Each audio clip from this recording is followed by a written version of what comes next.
Hey, what's going on, y'all? Good morning. Breakfast with Al. I want to talk to y'all about something that I just saw before I did my cardio this morning. Yo, it's bad. It's real bad. Um, and I hope you guys aren't out here doing this to yourself, because these big businesses, they don't care about you. Yeah. Check this shit out that I saw earlier.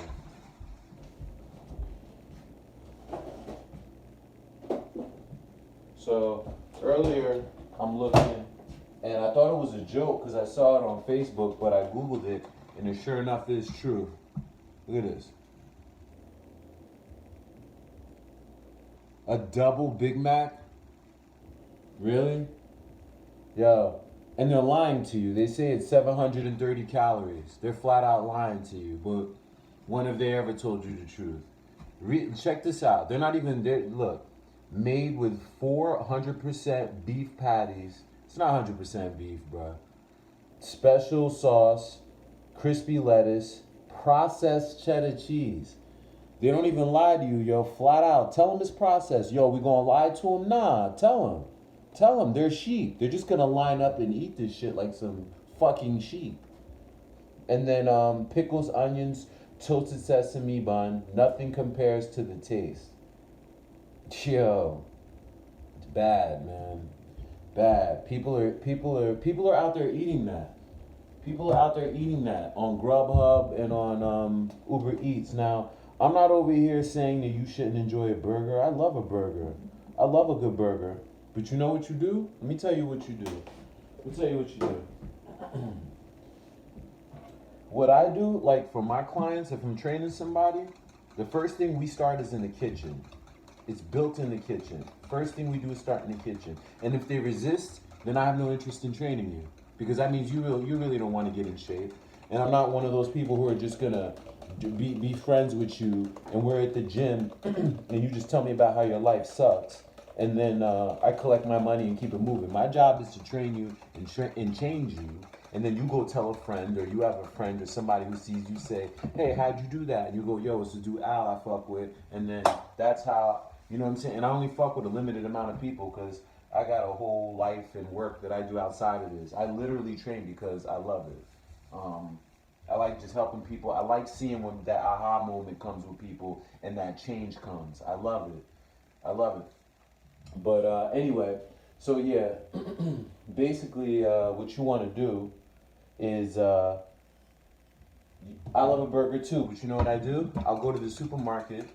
I'll get me a burger, some ground beef, 85-15 or 90-10, still with some fat in it. You know what I mean? And then I'll take it and I'll season it myself. Um, I'll season it. I'll put the season in the meat myself and make myself a burger patty. I'll get fresh lettuce, fresh onion, fresh everything. Put that in there and get to work on that. You know what I'm saying? The McDonald's recipe you can recreate in your house. That wasn't made by somebody's grandmother. Some scientists with white lab coats and goggles made it. Like, here, give it to them. They're sheep. They'll eat this. So go get yourself a burger, right? For bread, don't get all that crazy bread. Grab yourself some of this.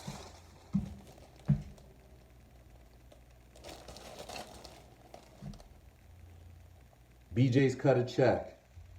It's 60 calories for a half of a piece. So your average burger bun is what? Like 250, 300 calories for a burger bun? Over here you cut it in half, you put the burger, nice thick burger in there, and you just wrap it with lettuce, tomato, onions. You can see it in my past Instagrams what it looks like during football season. I'll have it, I'll eat it. You know what I mean? Make your own burger. If you're gonna do it, in my opinion, that's the way it's to be done. Don't go to Burger King or McDonald's and eat that crazy shit, man. A double Big Mac? America is fat and hurting. Seriously.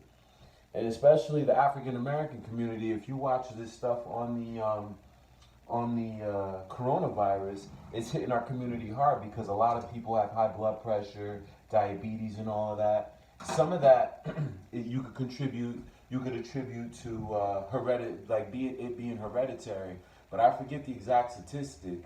It says something like 5 to 10% is straight hereditary. The rest we brought on ourselves from our diets, the soda, the excessive junk food, Kentucky Fried Chicken, Popeyes, and all that stuff people think that they like is fucking your life up.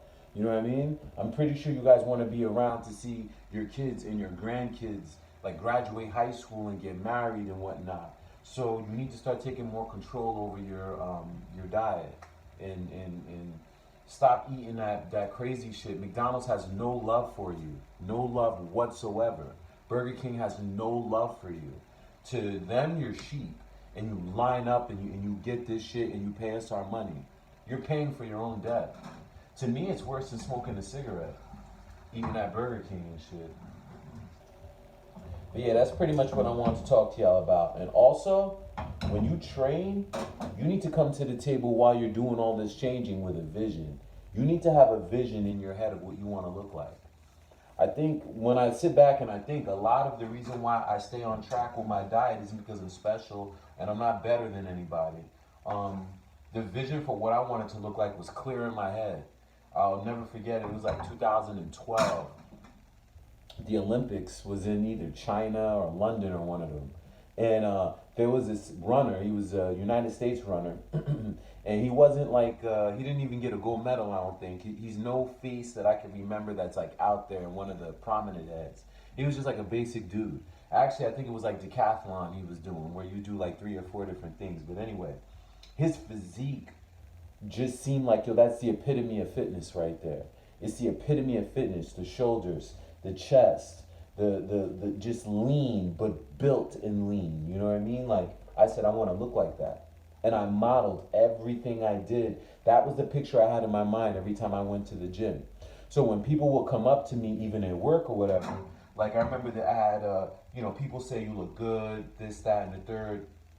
You accept it, but you don't get too high on that, right? And then when you don't eat right, you don't get too low on that. You have that goal in your mind. I remember a coworker of mine was out for FMLA, and when she came back 2 months later, she saw me and she was like blown away, like, yo, you look great. This is back in 2012. She was like, yo, you look great. But in my head, that wasn't the end. And still, I'm constantly moving the goalpost on myself. It never stops. But when you don't really set that goal and you don't define that goal in your mind, from what I've seen, if you don't define a goal in your mind of what you want to look like, as soon as you start getting compliments like most people, what do? You fall off. You never really had a picture of what you wanted to look like. So after you start hearing that you look good from a couple of different people, that's good enough for you. And then you slide right back into failure. Now, when they say you need to make goals big enough that scare you, it's true. It's true. What do you think Jay-Z's goal is? You think his goal is to be the best rapper in New York? He's been that. He's been that for how many years now? What do you think his goal was? To get rich? He came from a poor background in Marcy Projects in Brooklyn. Think his goal was to get rich? He's been done that too. No. For anyone watching Jay-Z for any extended period of time, his goal must be, just from peeping him, to be the richest man on the face of the earth. That it has to be. Because there's been so many milestones he's passed where he could have been like, yo, dude, you don't take a break? You'll be hard-pressed to find me a picture of Jay-Z vacationing. Or driving around New York in a Lamborghini.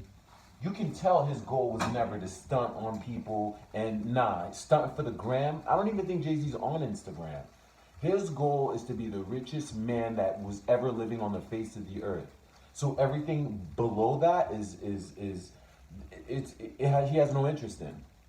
Because that's small potato. To him, I bet if you really sat down and Jay-Z was very truthful with you, he would be like, yo, I'm a little nigga. Compared to the dudes I'm trying to sit around in the NFL, all billionaires, I'm a little nigga compared to them. And that's the reason why he keeps persevering. And myself, I'm in awe of him because I would apply the brake. He's not applying the brake. And I'm sort of like, I feel like I'm sort of like him in the fitness world. Like people have been telling me that I've been in shape and I'm good to go years ago. Um, and I thank them for that, but I'm nowhere near done with this process of mine. I probably will not stop until they bury me. I have a picture in my mind of what I want to look like for my whole life.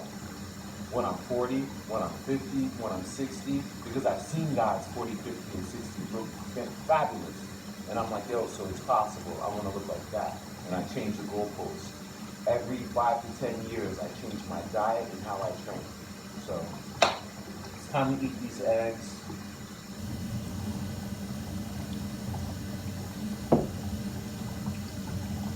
This avocado ain't ready. Damn, they'll be ready tomorrow. Damn, I like my eggs with avocado, man. Oh well. I'm gonna have to switch it up, but peace.